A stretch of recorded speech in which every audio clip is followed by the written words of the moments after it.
2034 का football world cup Saudi अरब में होगा। फुटबॉल की आलमी तंजीम फीफा की इस कॉन्फर्मेशन के बाद इन्हें काफी तनकीद का सामना है और इसकी वजह सऊदी अरब में इंसानी हकूक पर उठने वाले सवालात हैं। क्रिटिक्स का मानना है कि फीफा की तारीख में स्पोर्ट्स वॉचिंग का ये सबसे बड़ा वाकया है जिसमें वर्ल्ड कप की मदद से एक ऐसे मुल्क को इमेज बेहतर बनाने की कोशिश की जा रही है जिसे इंसानी हकूक के खिलाफ वर्जियों समेत खवातीन के हकूक, आज़ादी इज़हार राय और सजाए मौत की वजह से भी तनकीद का सामना रहा है।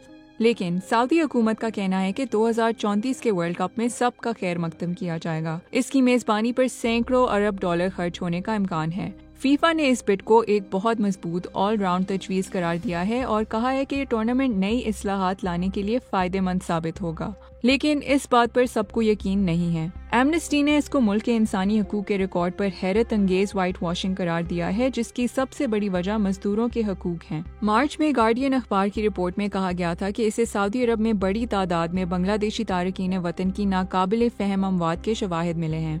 सऊदियों का कहना है कि वर्कर्स का तहफ़्फ़ुज़ बहुत जरूरी है और वो वर्ल्ड कप के लिए इस मामले पर खास तवज्जो देंगे। लेकिन ह्यूमन राइट्स वॉच को इस बात से इख्तिलाफ है और वो कहते हैं कि ये तकरीबन यकीनी है कि 2034 का वर्ल्ड कप वसी पैमाने पर हकूक की खिलाफ वर्जियों से दागदार होगा। सऊदी अरब इस वर्ल्ड कप के लिए 8 नए स्टेडियम तामीर करेगा, जिसमें से एक 350 मीटर ऊंची बिल्डिंग के टॉप पर बनाया जाएगा। अगरचे इस बात को तस्लीम किया जाता है कि हालिया बरसों में अहम इस्लाहात हुई हैं, जैसा कि खवातीन के हकूक पर, ताहम नाकिदीन के मुताबिक साथ ही साथ हकूक सल्ब करने का सिलसिला भी जारी है। लेकिन तनकीद के बावजूद इस फैसले पर हैरानी इसलिए नहीं होगी क्योंकि फुटबॉल में सऊदी अरब की जानिब से की जाने वाली सरमायाकारी और इससे हासिल होने वाला इन्फ्लुएंस किसी से ढका छुपा नहीं है। सऊदी अरब कह सकता है कि हालिया बरसों में बैनुल अक़वामी खेलों की तकरीब मुनक्किद कराने वाला वो वाहिद मुतनाज़ा मुल्क नहीं है।